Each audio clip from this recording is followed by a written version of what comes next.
అప్పుడు పిలాతు యేసును పట్టుకుని ఆయన కొరడాలతో కొట్టించాడు. అట్లీస్ట్ కొట్టించి శిక్షించైనా విడిచిపెడితే తనకు హత్యాదోషం తగలదని చెప్పి పిలాతు అన్యుడైన అతని యొక్క ఉద్దేశం. సైనికులు ముండ్లతో కిరీటం అల్లి ఆయన తల మీద పెట్టి ఓదారంగ వస్త్రం ఆయనకు తొడిగించి ఆయన ఎదుకు వచ్చి యూదుల రాజా శుభం అని చెప్పి ఆయన అరచేతులతో కొట్టిది. చూడండి, యేసుక్రీస్తు ప్రభు వారిని అరచేతుకులతో కొట్టారు, ఓదారంగ వస్త్రం ధరించేశారు, ముండ్ల కిరీటం తగిలించారు, కొరడాలతో కొట్టించారు. ఆయనను తీసుకొని వచ్చి యూదుల రాజా శుభం అని చెప్పి కొడుతున్నారు. యేసుక్రీస్తు ప్రభువారు సమస్తం ఎరుగున్నారు. తనకు సంభవించబోవునవన్నీ ఎరిగిన వాడే అప్పగించుకున్నటువంటి యేసు తనను హింసిస్తున్న వారిని ఎరుగునా? ఖచ్చితంగా ఎరుగును. అయినా దేవుడు వారిని ప్రేమిస్తున్నాడు. వారు రక్షించబడటం కొరకు ఆయన ఆశపడ్డాడు. వారిని క్షమించడానికి ఆయనకి సంకల్పం ఉంది. చూడండి, ఉదారంగ వస్త్రం ఆయన తొలగించి ఆయన ఎదుకొచ్చి యూదుల రాజా శుభం అని చెప్పి ఆయన అరచేతులతో కొట్టారు. రాజుగారికి దండం పెట్టాలి కానీ అరదండాలు ఇటువేమిటి అంటే వారు హేళనగా చూస్తున్నారు. యూదుల రాజు వస్తే నిజంగా వాళ్ళ ముందుకు వాళ్ళు పాదాబంధనం చేస్తారు. అట్లాంటి యూదులు యేసుక్రీస్తుని పట్టుకొని కొడుతూ యూదుల రాజా నీకు శుభం అంటున్నారంటే యేసు తనను గురించి తాను చెప్పుకున్న మాటను వారు అంగీకరించలేదు, నమ్మలేదనేది వాస్తవం.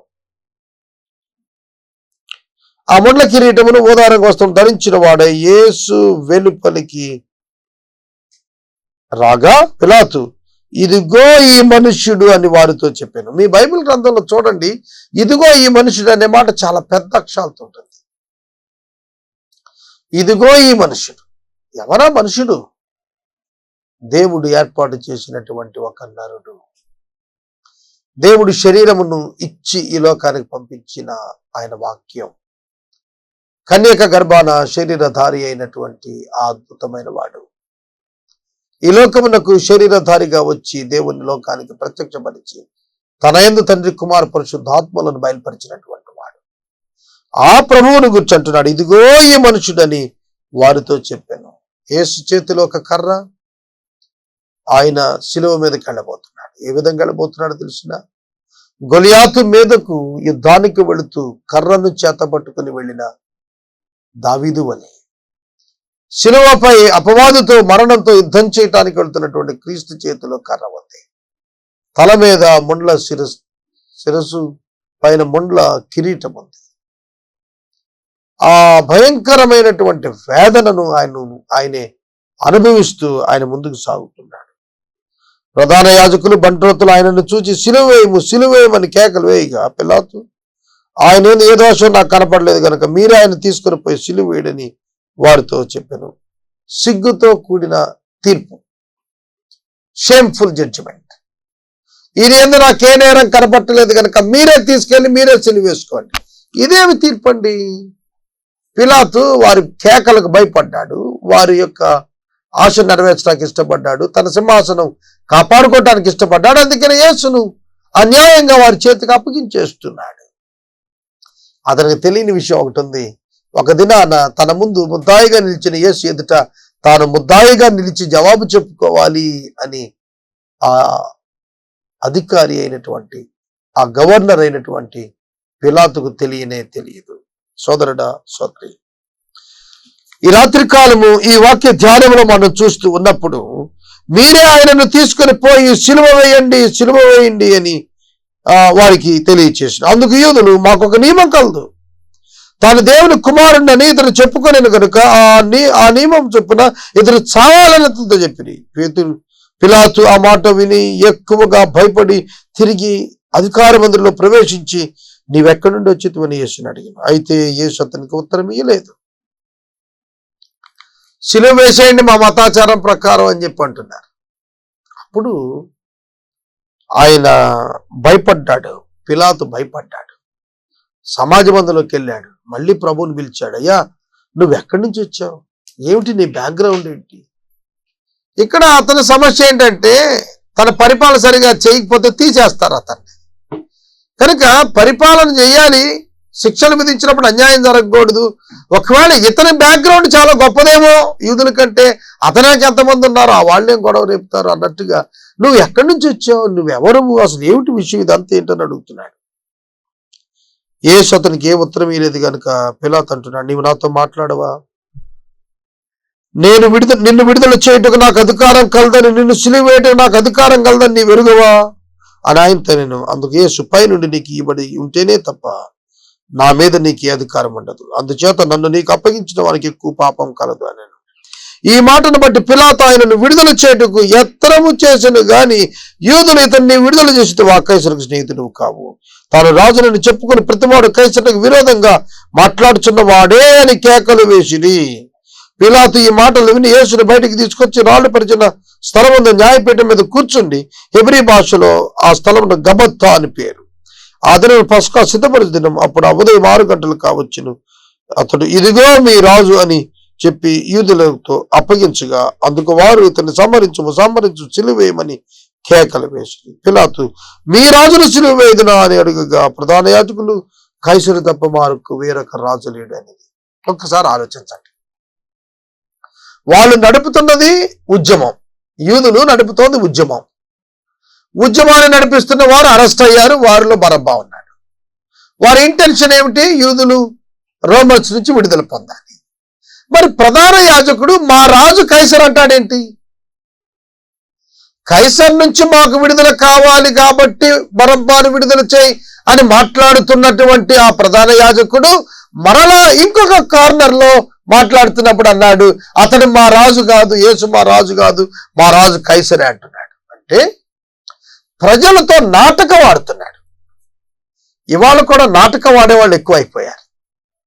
ఒక గుంపుతో ఒక మాట, మరొక గుంపుతో ఒక మాట, ఒక వ్యక్తి ఎదుట ఒక మాట, మరొక వ్యక్తి ఎదుట మరొక మాట. తమ చిత్తం నెరవేర్చుకోవటానికి ప్రజల ఎదుట ఎన్ని అబద్ధాలైనా ఆడటానికి వెను తిరగనటువంటి తత్వం కలిగిన వాళ్ళు లాంటి వాళ్ళు ఈ ప్రధాన యాజకుడు.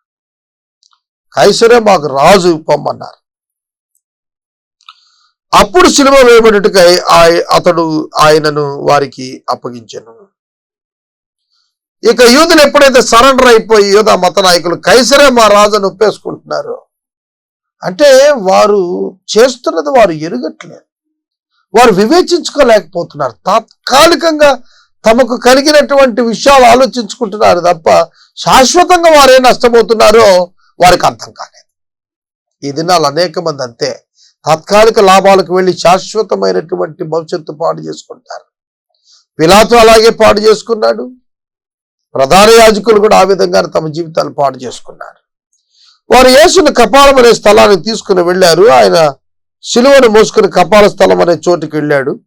హెబ్రీ భాషలో దాని గొల్గొతా అని పేరు. ఇక్కడ ఈ వైపున ఒకరిని, ఆ వైపున ఒకరిని, మధ్యన యేసుని ఉంచి ఆయనతో కూడా ఇద్దరిని సిలువ వేశారు. మరి పిలాతు యూదుల రాజు అయిన నజరేయుడగు యేసు అని పై విలాసం రాయించి సిలువ మీద పెట్టిన. యేసు సిలువ వేయబడిన స్థలము పట్టణమునకు సమీపం ఉండేది కనుక అది హెబ్రీ, గ్రీకు, రోమా భాషల్లో వ్రాయబడిన కనుక యూదులలో అనేకులు దానిని చదివి, నేను యూదుల రాజునని వాడు చెప్పినట్టు వ్రాయము గాని యూదుల రాజు అని వ్రాయవద్దని యూదులు ప్రధాన యాజకులు యేసుతో పిలాతుతో చెప్పగా, పిలాతు నేను వ్రాసినదేమో వ్రాసి తిని అని అనెను. యేసు తల మీద ఒక చిన్న క్యాప్షన్ బోర్డు పెట్టారు, ఎవరు యేసు అంటానికి. ఆ బోర్డు ఏమని సాక్ష్యం చెబుతోందంటే, INRI, యూదుల రాజు మరియు నజరేతు వాడైనటువంటి వాడు యేసుక్రీస్తు ప్రభు, నజరేతు వాడు, యూదుల రాజు. ఇసూస్ నాజరస్ రెక్సిడోరియన్, యూదులకు రాజు, నజరేయుడైన యేసు అనేటువంటి విలాసం పెట్టాడు. హెబ్రీ భాష, లాటిన్ భాష, గ్రీక్ భాష, ఈ 3 భాషల్లో కూడా పెట్టారు. ఈ 3 భాషలలో కూడా యేసుక్రీస్తు ప్రభు వారు ఎవరు అనేది అతడు పై విలాసం రాసినప్పుడు ప్రజలకు కోపం వచ్చింది, కానీ పిలాతుకి ఇంకా కోపం వచ్చింది. మీరు ఎందుకు అడుగుతున్నారు, వెళ్ళండి, నేను రాసింది ఏదో రాశాను. ఎందుకంటే అప్పటికే కడుపు మండి ఉన్నాడు అతను. ప్రజల కోసం తను కన్విన్స్ అయ్యి ఇచ్చేసాడు, అబద్ధపు తీర్పు తీర్చాడు, అన్యాయం చేసి మరి అతడు ముందుకెళ్ళాడు. సోదరుడా, సోదరి, ఈ విధంగా ప్రజల కొరకు ఆత్మ అభిమానాన్ని చంపుకొని సత్యాన్ని పక్కన పెట్టి ఏదో వృత్తి కొరకు అబద్ధం ఆడేటువంటి వారు సంతోషంగా ఉండలేరు. చూడండి, ఇక్కడ మనం 18వ వచనం నుండి చూసినట్లయితే 22వ వచనం దగ్గర చూసేటప్పటికి నేను వ్రాసిందేమో వ్రాశాను అన్నాడు. సైనికులు యేసును సిలువ వేసిన తర్వాత ఆయన వస్త్రాలు తీసుకొని ఒక్కొక్క సైనికునికి ఒక్కొక్క భాగం వచ్చినట్లు వాటిని 4 భాగాలుగా చేశారు.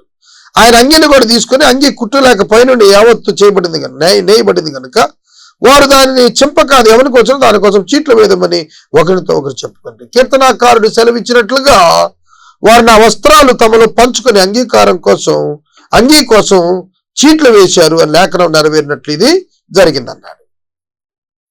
అందుకే సైనికులు ఇలాగ చేశారు. లేఖనాలు నెరవేరుతున్నాయి.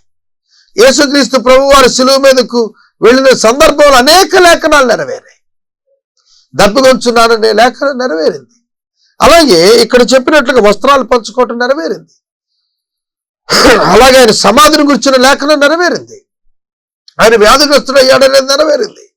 అనేకమైనటువంటి లేఖనాలు నెరవేరుతూ వచ్చాయండి. ఆయన తల్లి సహోదరి క్లోపా భార్య అయిన మరియయు మగ్దలేని మరియయు యేసయ్య శిలువ యొద్ద నిల్చుని ఉన్నారు. యేసు తన తల్లిని తాను ప్రేమించిన శిష్యుడు దగ్గర నిల్చున్నట్టు చూచి, అమ్మా ఇదిగో నీ కుమారుడిని తన తల్లితో చెప్పాను. యోహాను ఈ సువార్తను రాస్తున్నాడు. ఆయనే ఆ మాట విన్నటువంటి వాడు. యేసు శిలువలో 3వ మాటలో తల్లిని అప్పగించాడు చూశారు. ఆ యోహానే ఇతడు. ఆ శిష్యుని చూచి ఇదిగో నీ తల్లి అని చెప్పాను. ఆ గడియ నుండి ఆ శిష్యుడు ఆమెను తన ఇంట చేర్చుకున్నాడు. భౌతిక సంబంధాలతో కాదు యేసు తన తల్లిని అప్పగిస్తోంది, తన ప్రియ శిష్యుడికి అప్పగిస్తున్నాడు. ఎందుకు అప్పగిస్తున్నాడు తెలుసా? యోహాను శిష్యులందరికంటే ఎక్కువ కాలం బతుకుతాడు. అంతేకాదు మరియను వెంట పెట్టుకుని 15 సంవత్సరాలు తను బయటికి వెళ్లకుండా తన ఇంట గడిపాడు. ఆమె మరణం తర్వాత ఆమెను సమాధి చేసినాకే అతను పరిచర్యకి వెళ్ళాడు. కాబట్టి ఎరిగిన వాడుగా యేసు ఆమెను అతనికి అప్పగిస్తున్నాడు. అతనికి అప్పగించడంలో ఒక అద్భుతం ఉంది. అదేమిటో తెలుసా? పేతురు ఆసియాకు వస్తాడు, చిన్న ఆసియాకు వస్తాడు, తోమా భారతదేశం వస్తాడు, మిగిలిన శిష్యులు ఇంకా ఇతర ప్రాంతాలకు వెళ్ళిపోతారు, చనిపోతారు. అవన్నీ ఎరిగిన వాడు కనుక యోహానుకు అప్పగించాడు. చూడండి, యోహాను కూడా యేసు మాటకు విధేయుడై వెంటనే ఆమెను తన ఇంట చేర్చేసుకున్నాడు.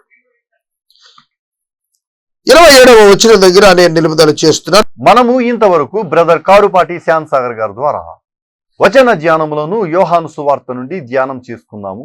ఈ కార్యక్రమం ద్వారా మీరు పొందుకొనుచున్న ఆత్మీయ మేలులు ఒక ఉత్తరం ద్వారా మాకు తెలియచేయండి. మీ ప్రార్థనా మనవులు మాకు తెలియచేస్తే యేసే పరిష్కారం కార్యాలయంలో ఏర్పాటు చేసిన ప్రత్యేక ప్రార్థనా శిబిరంలో మీ కొరకు ప్రార్థిస్తాం.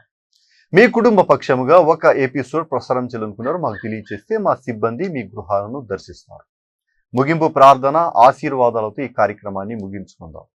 ఈ రాత్రి కాలపు వాక్య భాగం కొరకు సహకారమిస్తున్న కుటుంబం చంద్రగుప్త కాలనీ వాస్తవ్యులు కీర్తిశేషులు బొంత పాలరాజు గారి జ్ఞాపకార్థం భార్య బొంత జీవమణి గారు, కుమార్తె మరియు అల్లుడు తగరం దివ్యతేజ ప్రభాకర్ గారు, కుమారుడు పాల్ రాయ్ సహకారం అందిస్తూ ఉన్నారు. ఈ కుటుంబానికి ప్రత్యేక కృతజ్ఞతలు.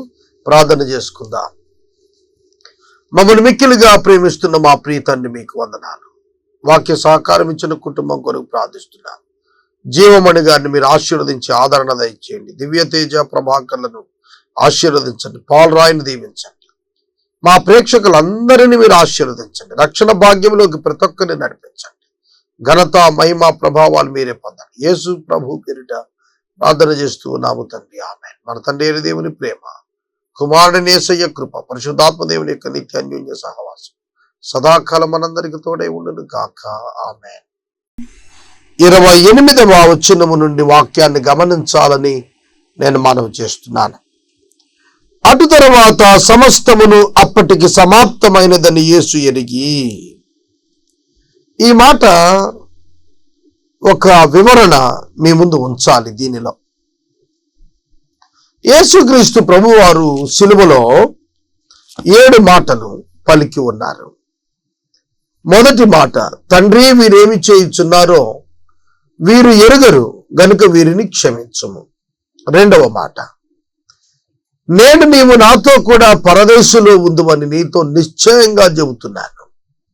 మూడవ మాట, అమ్మా ఇదిగో నీ కుమారుడు, ఇదిగో నీ తల్లి. నాలుగవ మాట, నా దేవా నా దేవా నా నేల చేయి విడిచితివి. ఐదవ మాట, దప్పిగొనుచు ఉన్నాను. ఆరవ మాట, సమాప్తమైనది. ఏడవ మాట, తండ్రి నీ చేతికి నా ఆత్మను అప్పగించుకొనుచు ఉన్నాను. యేసుక్రీస్తు ప్రభువారు శిలువలో ఉదయం 9 గంటలకు వేలాడదీయబడ్డారు. ఆయన సాయంకాలం 6 గంటల వరకు శిలువ పైనే ఉన్నారు. జాగ్రత్తగా గమనించండి. యేసు శిలువపై ఉదయం 9 గంటలకు ఆయన సిలువేయబడి 3 గంటలకు ప్రాణం విడిచారు. సాయంకాలం 6 గంటల వరకు ఆయనను సిలువపైనే ఉంచారు. ఈ నిడివిని మనం చూసినప్పుడు 9 గంటలు. సిలువ మీదన ఆయన ఎక్కిన తరువాత 12 గంటల వరకు, మిట్ట మధ్యాహ్నం 12 గంటల వరకు ఉన్న 3 గంటల సమయంలో యేసు మొదటి 3 మాటలు సిలువలో పలికారు. 3 మాటలు పలికిన తరువాత ఆ దేశమందంతటా చీకటి కమ్మింది.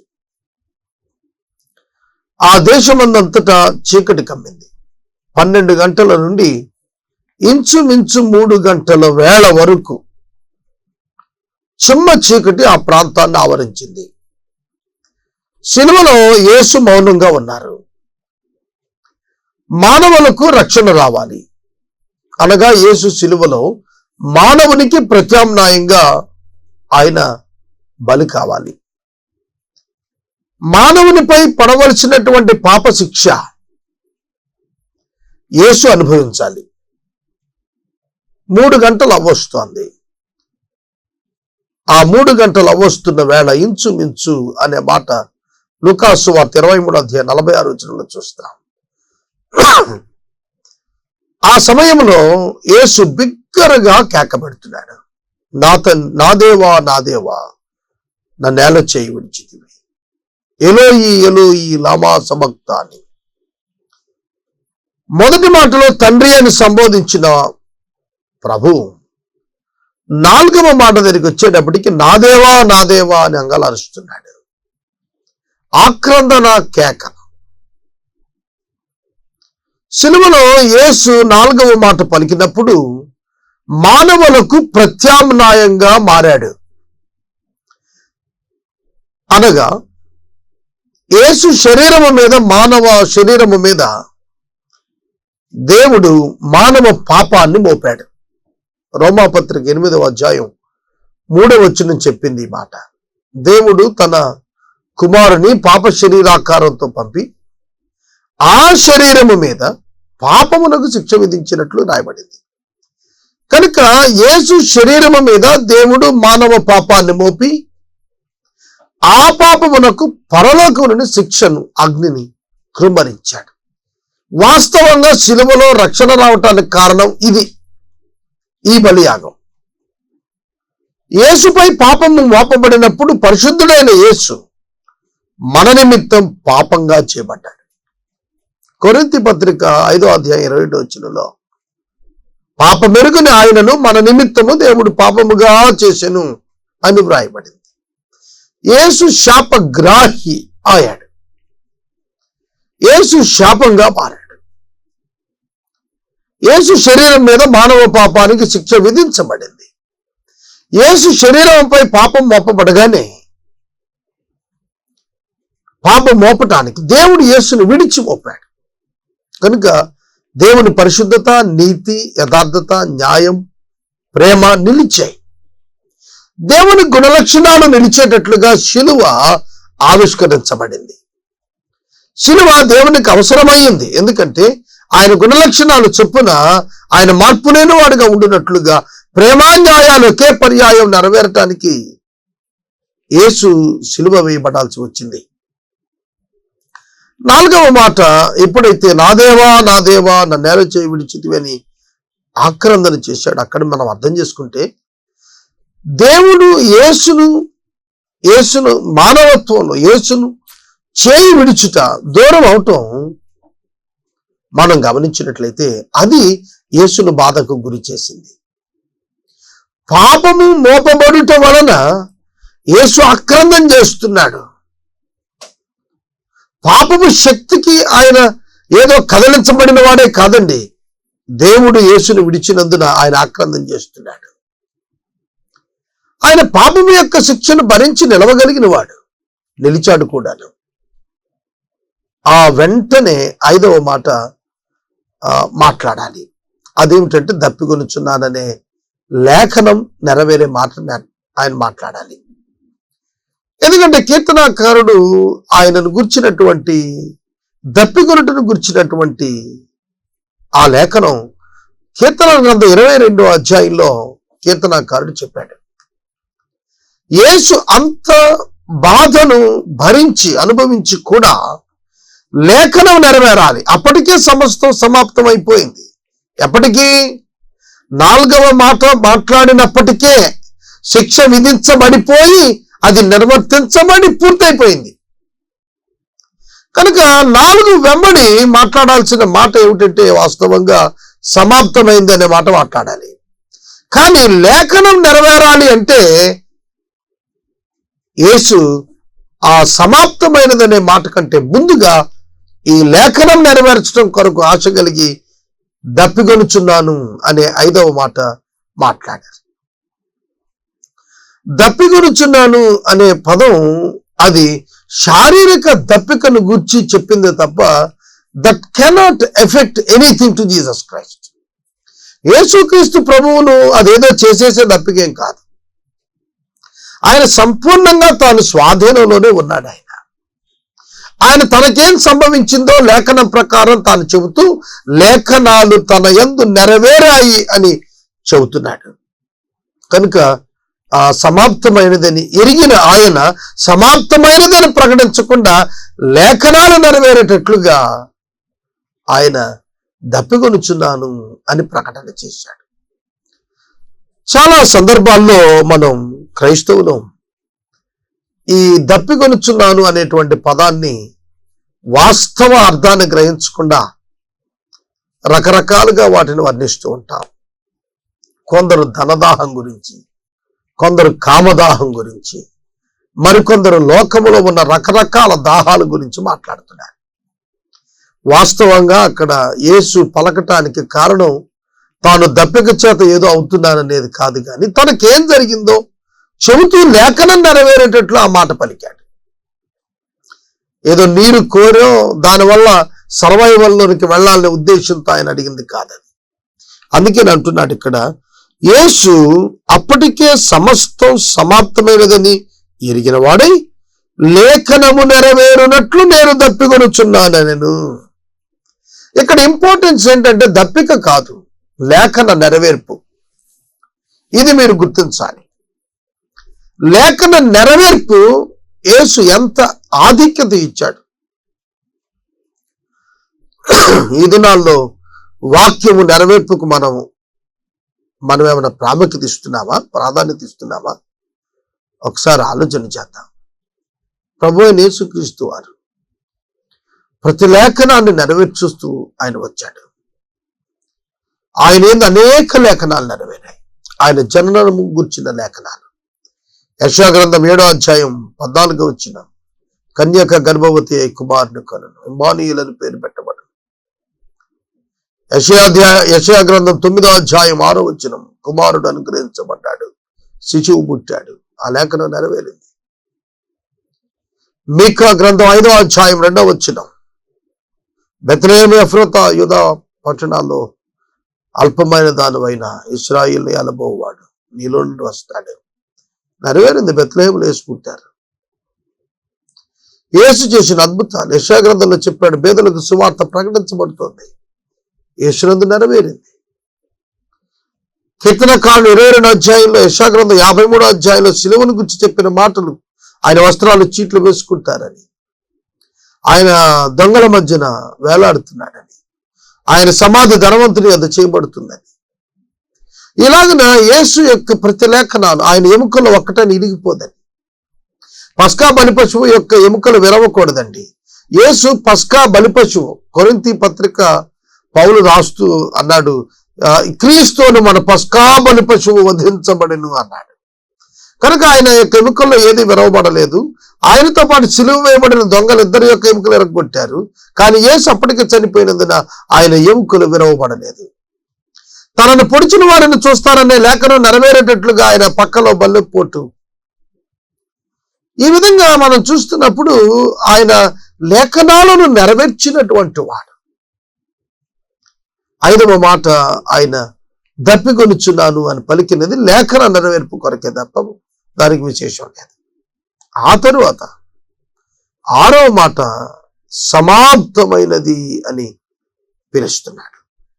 చీకటిలో ఇంచుమించు 3 గంటల వేళ 4, 5, 6 మాటలు వెనువెంటనే వరుస క్రమంలో మాట్లాడగా 3 గంటలకు వెలుతురొచ్చింది. చీకటి దేశాన్ని విడిచిపోయింది. 7వ మాట సిలువలో అప్పుడు ఆయన పలికాడు, తండ్రి నీ చేతికి నా ఆత్మను అప్పగించుకొనుచున్నాను. ఆ మాట పలికిన తరువాత తల వంచి యేసు తన ప్రాణాన్ని విడిచాడు. యేసు ప్రాణం పోలేదు, యేసు ప్రాణం విడిచాడు. నా ప్రాణం పెట్టడానికి తీసుకోవటానికి నాకు అధికారం ఉందన్నాడు. సిలువలో 7 మాటలు పలికిన తరువాత యేసు తన ప్రాణాన్ని విడిచాడు. తనంతట తాను విడిచాడు. ప్రాణం విడిచే అవకాశం మనకే ఉంటే అసలు విడవం. కానీ యేసు ప్రాణం విడవటానికే వచ్చాడు. కనుక యేసు తన ప్రాణాన్ని విడిచాడు. యేసు సిలువలో చేసిన కార్యాన్ని యేసే తెలియచేశారు. సిలువలో యేసు మానవులకు ప్రత్యామ్నాయంగా అవటం కొరకు తాను అర్పణగా తన యొక్క రక్తాన్ని చిందించడానికి వెళ్తున్నప్పుడు ప్రజలు తనను తిరస్కరించినందున ప్రజలు తన మీద ఉంచిన ద్వేష భావాన్ని బట్టి తన అర్పణను దేవుని ఎదుట ఉంచడానికి ముందే ఆయన అంగీకరించబడటానికి సిలువలో మొదటి మాట ఆయన పలికి దేవుని ఎదుట వారిని క్షమించి తాను అర్పణకు అర్హుడుగా ఆయన నిరూపించుకున్నాడు. మానవునిగా ఆదాము పాపము చేసి ఏదైతే పోగొట్టుకున్నాడో అట్టి అనుభవాలను యేసుక్రీస్తు ప్రభువు కూడా తను సిలువ ముందు అనుభవించాడు. దేవునితో సంబంధం ఎడబాటు పొంది, సృష్టితో సంబంధాన్ని చీకటి కలుగజేయబడుట వలన ఎడబాటు పొంది, మానవులందరి చేత తిరస్కరించబడి సమాజంతో ఎడబాటు పొంది, వివస్త్రగా వేలాడటం వలన నిందకు హృదయం బ్రద్దలవుతున్నందున, సిగ్గు ముఖాన్ని కమ్మినందున మానసిక ఎడబాటును పొంది సంపూర్ణ మానవునికి ప్రత్యామ్నాయంగా యేసుక్రీస్తు ప్రభువారు సిలువలో శిక్ష అనుభవించారు. కనుక త్రిత్వంలో ఎడబాటు కాదది. యేసుక్రీస్తు యొక్క శరీరం మీద దేవుడే స్వయంగా మానవ పాపాన్ని మోపి మానవ పాపమునకు శరీరమునందు శిక్ష విధించి సంపూర్ణం చేసి మానవులను విమోచించాడు. మానవులను ప్రేమిస్తున్నాడనేది నెరవేరింది. న్యాయం ప్రకారం పాపానికి రావాల్సిన శిక్ష పడింది. ప్రేమ ప్రకారం పాపికి రావాల్సిన క్షమాపణ లభించింది. ఒకదానికి ఒకటి సరిపడనటువంటి ప్రేమ న్యాయాలు ఒక్కచోట కలుసుకున్నాయి. అందుకే దేవుడు నరావతారి కావాల్సి వచ్చాడు. యేసు ఎందుకు శరీరం దాల్చాల్సి వచ్చింది? మానవుల కొరకు రక్తం చిందించటానికి, మానవుల కొరకు ప్రత్యామ్నాయంగా నిలబడటానికి. హెబ్రీ పత్రిక 10వ అధ్యాయం 5వ వచనం అంటాడు, ఆయన ఈ లోకంలో ప్రవేశిస్తున్నప్పుడు ఇలాగ చెప్పుచున్నాడు, నీవు నాకు ఒక శరీరం అమర్చావు, నువ్వు బలి అర్పణ కోరటం లేదన్నాడు. శారీరక విధానములో జంతు బలులను రక్తాన్ని దేవుడు ఎన్నడూ కోరలేదు. కానీ మానవుల పక్షంగా తన కుమారుడైన యేసుక్రీస్తుని ఈ లోకానికి పంపి ఆయన శరీరమునందు మానవ పాపానికి శిక్ష విధించి ఆయన రక్తాన్ని ప్రాయశ్చిత్తంగా అంగీకరించాడు. శాశ్వత విమోచన క్రయధనంగా దేవుడు యేసు రక్తాన్ని ఒప్పుకున్నాడు. ఈ రక్షణ సంకల్పం సిలువలో యేసుక్రీస్తు ప్రభు నెరవేర్చాడు. ఆయన ప్రాణము విడిచాడు. ఆత్మను అప్పగించుకున్న తరువాత ఆయన తల వంచి ఆత్మను అప్పగించారు. 31వ వచనం, ఆ దినము సిద్ధపరచు దినము, మరుసటి విశ్రాంతి దినము మహాదినము గనుక ఆ దేహమును విశ్రాంతి దినమును శిలువ మీద ఉండకుండానట్లు వారి కాళ్ళు విరగొట్టించి వారిని తీయించమని యూదులు పిలాతును అడిగిరి. యూదులు ఎంత నిష్టగలండి. వీక్ డేస్ లో, వారపు దినములలో సాధారణంగా విశ్రాంతి దినం వచ్చినప్పుడు శిలువ మీద దేహాలు ఉండకూడదు. వాళ్ళు విశ్రమించాలి కదా, మరి బాధపడకూడదు. అందుకనే వాళ్ళను తీసేయాలి, చంపేసి తీసేయాలి అంతే. అయితే మామూలుగా అయితే మిగతా దినాల్లో అయితే కనుక 2 దినాలు 3 దినాలు బతికిన వాళ్ళు కూడా శిలువ శిక్ష పొందిన వాళ్ళు ఉన్నారు. ఏ రోజుకి ఆ రోజు సాయంకాలంగా చంపాలనే రూల్ లేదు. వాళ్ళు విశ్రాంతి దినం వస్తుంది కాబట్టి వాళ్ళను మర్డర్ చేశారు. కాళ్ళు విరగొట్టి ఎముకలు ఇరిగేట్టుగా కొట్టేసి చంపేశారు. సాధారణంగా అనేక మంది శిలువ శిక్ష పొందిన వారిలో 2 దినాలు 3 దినాలు వేలాడిన వారు కూడా ఉన్నారు. అయితే ఇక్కడ మహాదినము, ఆ విశ్రాంతి దినము మహాదినము, హైడే అని రాసి ఉంటుంది ఇంగ్లీష్ బైబిల్లో. హైడే, దట్ సాబత్ ఈజ్ హైడే. ఆ విశ్రాంతి దినం మహావిశ్రాంతి దినం. విశ్రాంతి దినాలు ఎన్ని ఉన్నాయి? వారానికి ఒక్కసారి వస్తుంది. 7వ దినం విశ్రాంతి దినం. అది కాక ఇంకేమైనా విశ్రాంతి దినాలు ఉన్నాయంటారా? బైబిల్ గ్రంథం మీరు చూసినట్లయితే లేవియ కాండము 23వ అధ్యాయము అంతా కూడా మీరు చదవాలి. దానిలో 35వ వచనము వరకు మీరు చదివితే 8 పండుగలు వ్రాయబడ్డాయి. 8 పండుగలు: పరిశుద్ధ సంఘపు దినము, పస్కా పండుగ, పొంగని రొట్టెల పండుగ, ప్రథమ ఫలముల పండుగ, పెంతెకొస్తు పండుగ, బూరల పండుగ, ప్రాయశ్చిత్తార్థ దినము అనే పండుగ, మరియు పర్ణశాలల పండుగ. ప్రథమ ఫలాల పండుగలో మొదటి ఫలాలు, పర్ణశాలల పండుగలో చివరి ఫలాలు తెస్తూ ఉంటారు. ఈ 8 పండుగలు సంబంధించి ప్రత్యేక మహావిశ్రాంతి దినాలు ఉన్నాయి. చూడండి, లేవియా కాండం 23వ అధ్యాయము 32వ వచనంలో అంటాడు, అది మీకు మహావిశ్రాంతి దినము, అది మీకు మహావిశ్రాంతి దినము. కనుక వీకెండ్ లో వచ్చే విశ్రాంతి దినమే కాకుండా కొన్ని ప్రత్యేకమైన పండుగ సందర్భమైనటువంటి విశ్రాంతి దినాలు ఉన్నాయి. అలాంటి విశ్రాంతి దినం ఇది. పస్కా పండుగ అనంతరం వచ్చిన దినము, తరువాత దినం వచ్చిన మహావిశ్రాంతి దినాన్ని యేసుక్రీస్తు ప్రభువారు శిలువ మీద నుండి తీసివేయబడాలి అని ఆ యూదులు పిలాతు దగ్గరికి వెళ్ళి మొరపెట్టుకున్నారు.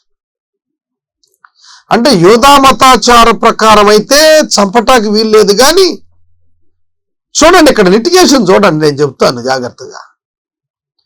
యూదులు మీరు తీసుకుని వెళ్ళి యేసుని సిలువేసుకోండి అని చెప్పి పిలాతు గారు చెప్పాడు. గవర్నర్ గారు చెబితే అన్నారు, మాకెవడు చంపే అధికారం లేదు అని అన్నారు.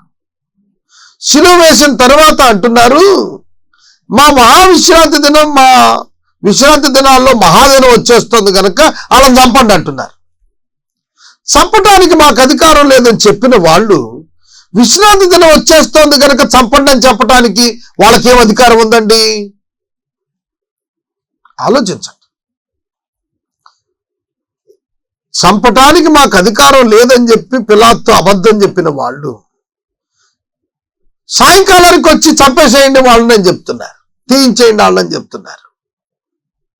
సోదరుడా, సోదరి, ఆనాటి మత నాయకులు, ఈనాటి రాజకీయ నాయకులు, ఆనాటి మత నాయకులు, ఈనాటి మత నాయకులు, అనేక మంది ఇట్లాంటి వారు కనిపిస్తున్నారు. నీతి నెరవేర్చటం కొరకు అవినీతిలో ఇరుక్కుపోతున్న నాయకత్వాలు, నీతిని నెరవేర్చటం కొరకు, మేలు చేయటం కొరకు కీడు చేయటం ధర్మమా? ఆలోచించండి. పరిశుద్ధంగా ఉండటం కొరకు అపవిత్రంగా జీవించటం ధర్మమా? ఆలోచించండి. అలాంటి నాయకత్వం ఆనాడు ఉంది. ఈనాడు కూడా అనేక మంది ఇట్లాంటి అబద్ధ నాయకులు సమాజంలో జొరపడి ఉన్నారు. కేవలం పదవుల కొరకు, కేవలం డబ్బు కొరకు, కేవలం తాత్కాలికంగా వచ్చే పేరు కొరకు, ఆస్తుల సంపాదన కొరకు తమ ఇష్టానుకూలంగా మాటలు మార్చి విలువలు లేనటువంటి నాయకత్వాలు, ప్రేమ లేని నాయకత్వాలు అనేకంగా అనిపిస్తున్నాయి ఈనాడు. యేసుక్రీస్తు ప్రభువారు సిలువ వేయబడిన ఆ దినాన వారు అంటున్న మాట ఏమిటంటే, వాళ్ళు కాళ్ళు విరగొట్టించి వాళ్ళని తీసివేయించండి, అంటే తీసేయండి అంటే చంపేయండి అని పిలాతును యూదులు వెళ్ళి అడిగారు. కాబట్టి సైనికులు వచ్చి ఆయనతో కూడా సిలువ వేయబడిన మొదటి వాని కాళ్ళను, రెండవ వాని కాళ్ళను విరక్కొట్టారు. కాళ్ళు విరక్కొడితే ఓవర్ బ్లీడ్ అవుతుంది, లాస్ ఆఫ్ బ్లడ్ వల్ల చనిపోతారన్నమాట. యేసునొద్దకు వచ్చి అంతకు ముందే ఆయన మృతి పొంది ఉండుట చూచి ఆయన కాళ్ళు విరగొట్టలేదు. యేసుక్రీస్తు ప్రభు వారు 3 గంటలకు చనిపోయారు. ఈ కాళ్ళు విరగొట్టే కార్యక్రమం 6 గంటలకు చేపట్టారు వాళ్ళు. 6 అయితే విశ్రాంతిని ఎంటర్ అయిపోతుంది. మనం అర్ధరాత్రి 12 గంటలకు డేట్ మారుతుంది. మనకు జూయిష్ క్యాలెండర్ ప్రకారం ఈవినింగ్ 6కు డేట్ మారుతుంది. ఈరోజు సాయంకాలం అయిపోతే రేపటి డేట్ వచ్చేస్తుంది. వాళ్ళ 16 కదా, మనం ఇంకా 3 గంటలకు 12 అవుతుంది, తర్వాత 17 వస్తుంది.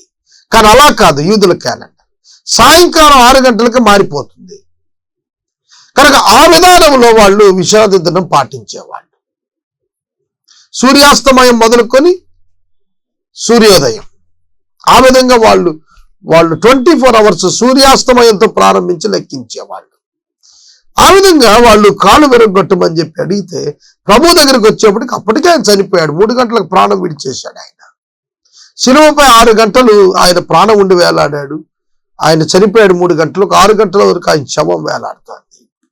ఆ సందర్భంగా ఆయన చనిపోయాడో లేదో నిర్ధారణ చేసుకోవటానికి ఒక సైనికుడు ఏం చేశాడంటే ఒక ఈట తీసుకుని ఆయన పక్కలో పొడిచాడు. వెంటనే రక్తం నీళ్లు కారిన. ఇది కార్డియాక్ అరెస్ట్ కు సూచన అన్నమాట. ప్రక్కలో పొడిచినప్పుడు గుండె చీలింది, అందులోంచి రక్తం నీరు విడిగా వచ్చాయి. కనుక ఇది it indicates the cardiac arrest problem.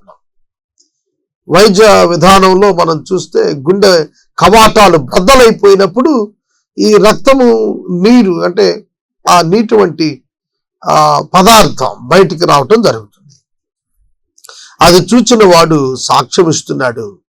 అతని సాక్ష్యం సత్యమే, మీరు నమ్మునట్లు అతడు సాక్ష్యం చెబుతున్నాడని ఆయన ఎరుగును అంటున్నాడు. యోహాను ఇది చూస్తూ ఉన్నాడు. ఈ యొక్క గ్రంథం రాశాడే, ఈ యొక్క సువార్త, ఆ యోహాను గారు ఈ ఈటతో యేసు ప్రక్కన పొడుస్తున్నటువంటి దృశ్యాన్ని స్వయంగా చూచి రాశాడు. రాస్తూ అన్నాడండి, ఆయన రాసిన పత్రిక మొదటి పత్రిక 4వ అధ్యాయం 5వ అధ్యాయంకి వెళ్ళేటప్పుడు అంటాడు, రక్తముతోనూ నీళ్లతోనూ వచ్చిన వాడు ఈయనే అన్నాడు. అంటే ఫిజికల్ బాడీతో, ఫిజికల్ లైఫ్ తో, ఫిజికల్ బర్త్ తో ఈ లోకానికి వచ్చిన ఈయనే దేవుడు అని చెప్పేశాడు. ఈయన దేవుడిని సాక్ష్యం ఇచ్చింది మనుషులు కాదు, తండ్రి అయిన దేవుడు, ఆత్మ అయిన దేవుడు స్వయంగా సాక్ష్యం ఇచ్చారు. ఆత్మ, శరీరం, ప్రాణం ఎట్లాగో నీళ్లు, రక్తము, శరీరం సాక్ష్యం ఇస్తున్నాయన్నాడు.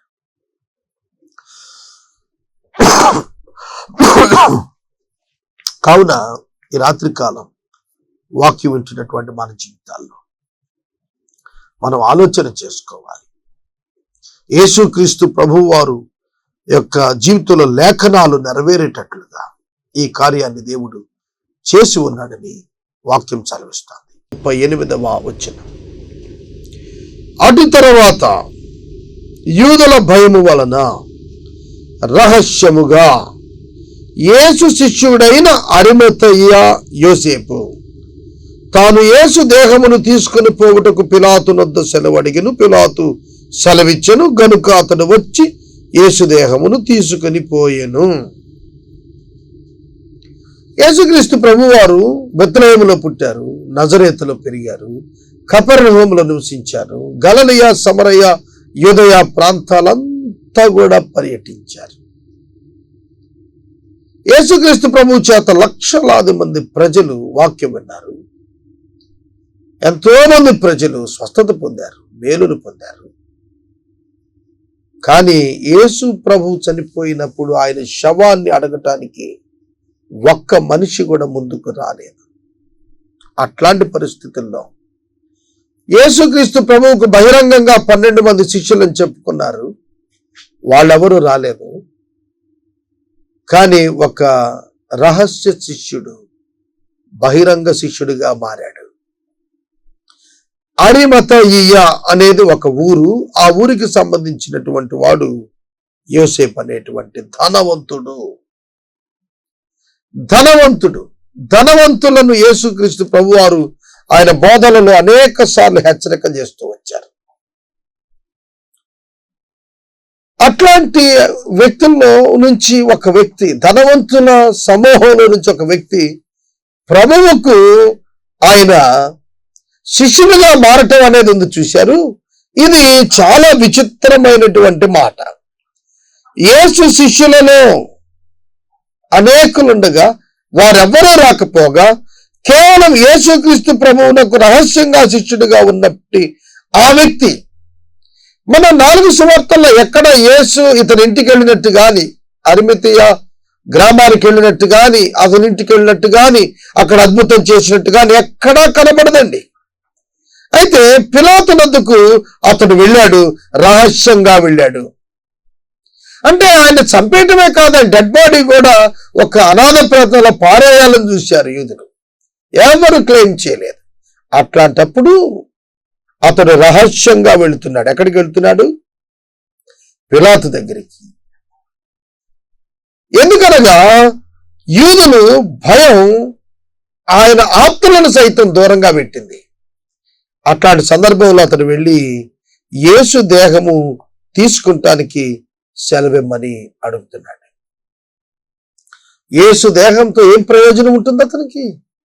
యేసును ప్రేమించాడు కనుక యేసు శవాన్ని తనకిమ్మని కోరుకుంటున్నాడు. యోహాను సువార్త 20వ అధ్యాయంలో యేసుక్రీస్తు ప్రభువును బహుగా ప్రేమించినటువంటి సహోదరి ఆమె మగ్దలేన మరియ కూడా అంటుంది, అయ్యా నీవు ఆయనను మోసుకొని పోయిన ఎడల ఆయనను ఎక్కడ ఉంచావో నాకు చెప్పు, నేను ఆయన ఎత్తుకొని పోతానంటుంది. ఆయన శవాన్ని గురించి మాట్లాడుతోంది. యేసుక్రీస్తు ప్రభువే చనిపోయాడు, ఆయన శవంతో మాకేం పని పారిపోతున్నది నాన్న. యేసుక్రీస్తు ప్రభువు చేత ఏ విధమైన మేలు పొందినట్టు రికార్డెడ్ గా ఫిజికల్ గా ఈ బెనిఫిట్ పొందారనేది లేకుండా ఉన్న ఈ యోసేపు, అలాగే మగ్దలేన, వారు యేసు శవం గురించి అడుగుతున్నారంటే ఎంతగా యేసును ప్రేమించి ఉన్నారు అనేది మీరు అర్థం చేసుకోవచ్చు. అందుకు ఈ యొక్క పిలాతు సెలవిచ్చాడు. యేసు యొక్క దేహాన్ని యోసేపు తీసుకొచ్చుకున్నాడు. తన పనివాడిని తీసుకుని వెళ్ళి ఆయన దేహాన్ని దింపించి అతడు తన కొరకు తొలిపించుకున్న నూతన సమాధిని యేసు కొరకు ఇచ్చేస్తున్నాడు. యేసు బ్రతుకుండగా ఆయనకు అనేకమైనవి ఇచ్చిన వాళ్ళు ఉన్నారు, కానీ యేసు చనిపోయినప్పుడు ఆ శవానికి నూతన వస్త్రం కట్టాడు. చూడండి, మనం క్రిస్టియన్స్ గా చాలా బరియల్స్ అటెండ్ అవుతుంటాం. నేను కూడా చాలా మంది బరియల్కి అటెండ్ అయ్యాను. కొన్ని వందల మంది చనిపోయిన వారిని సమాధి చేసిన కార్యక్రమాలు నేను పాల్గొన్నాను. బాడీని పెట్టిలో పెట్టిన తరువాత అడిగే ప్రశ్న సాధారణంగా తల కింద దిండేది అని అడిగితే, ఇంటిలో పాత దుప్పటో దేన్నో తెచ్చి తల కింద పెట్టడం చాలా మంది దగ్గర చూశాను నేను.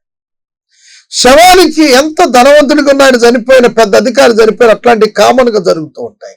కానీ ఇక్కడ మీరు చూస్తే ఒక నూతన వస్త్రం తీసుకుని వచ్చి అరిమతయ యోసేపు యేసు శవానికి కట్టబెట్టాడండి. ఎంతగా ప్రేమించాడంట. కనుక అతడు యేసును ప్రేమించాడు. అందుకే తన ప్రాణాన్ని లెక్క చేయకుండా యూదులు ఏం చేస్తే నాకేములు అనుకుని రహస్యంగా వెళ్ళి యేసు శవాన్ని అడిగి తీసుకుని వచ్చాడు. ఇక్కడ మరొక గొప్పతనం ఉంది. ఏమిటంటే, ధర్మశాస్త్ర ఉపదేశకుడైనటువంటి నీకోదేము యేసుక్రీస్తు ప్రభువును మొట్టమొదటి రాత్రే కలుసుకున్నాడు. అతడు ఆ వృత్తాంతం మరొక యోహాను సువార్త 3వ అధ్యాయంలో కనిపిస్తుంది. ఆ యొక్క యోహాను సువార్త 3వ అధ్యాయంలో రాత్రిపూట రహస్యంగా వచ్చినటువంటి నీకోదేము ఇప్పుడు బహిరంగంగా వచ్చేస్తున్నాడు బయట. చూడండి, బహిరంగంగా ఆయనతో తిరిగిన వాళ్ళని దాక్కున్నారు గదిలో. ఎన్నడూ ఆయన దగ్గర రావటానికి ఇష్టపడకుండా దూరంగా ఉన్న నీకోదేము బహిరంగంగా వచ్చేటప్పుడు 150 సేర్ల ఎత్తు అగరుతో కూడినటువంటి బోళాన్ని తీసుకొచ్చాడు, సెంటుని తీసుకొచ్చాడు. గమనించండి, మొదటి వారు కడపటి వారు అయిపోతారు, కడపటి వారు మొదటి వారు అవుతారని వాక్యం చెప్పింది. ఇక్కడ వీళ్ళ దగ్గర మనం చూస్తున్నాం. యేసుక్రీస్తు ప్రభువు ఇవన్నీ ఎరిగిన వాడే.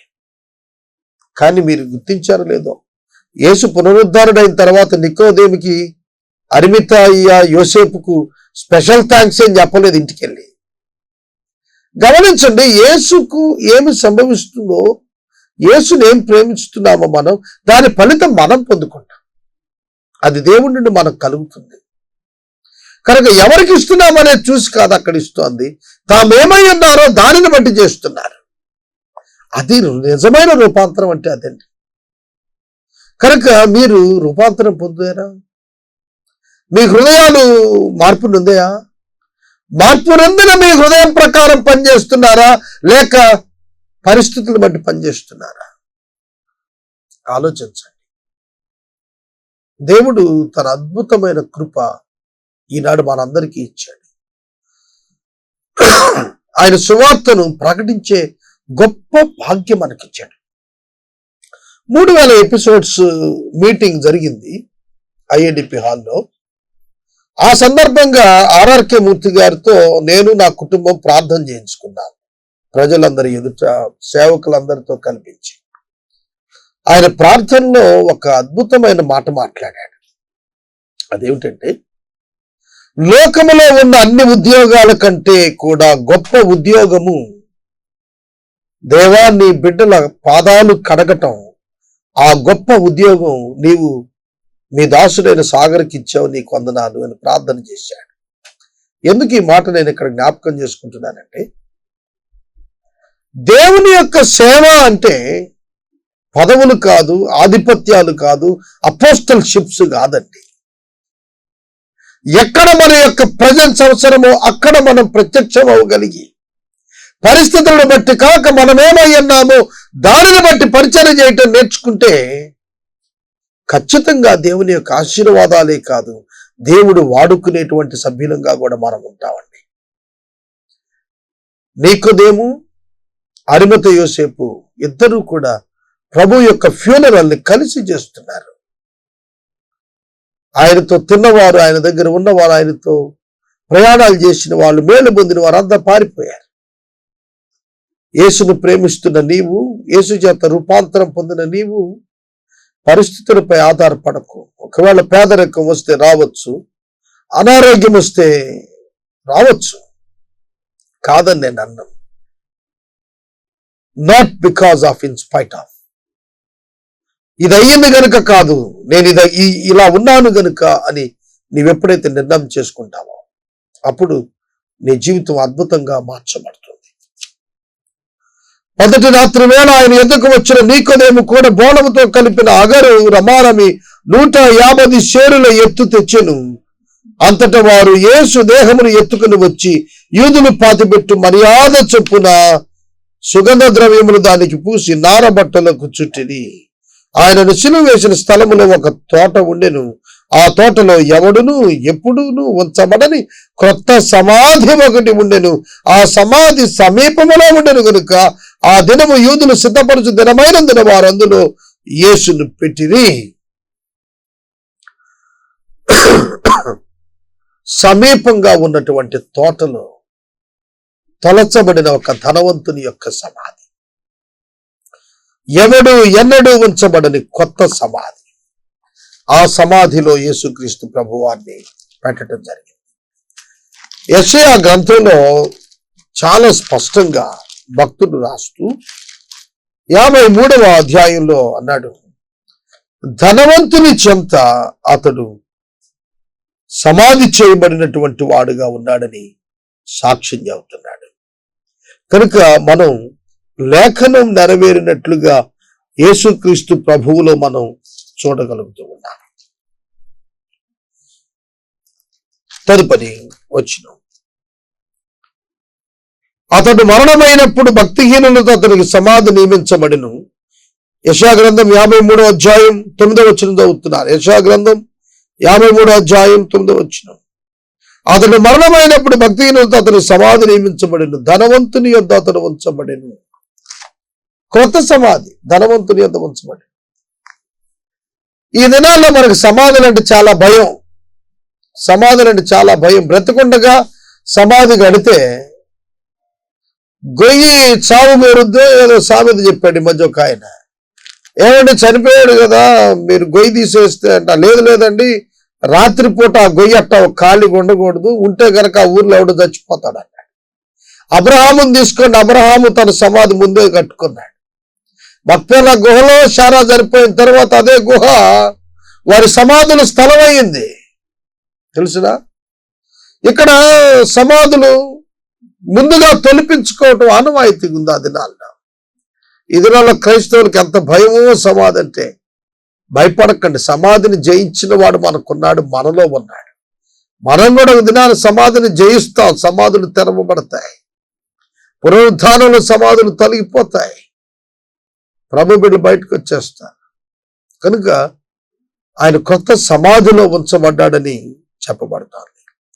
ఆ దినము యూదులు సిద్ధపరచు దినం కనుక యేసును ఆ దగ్గరగా ఉన్న దానిలో ఉంచేశారు.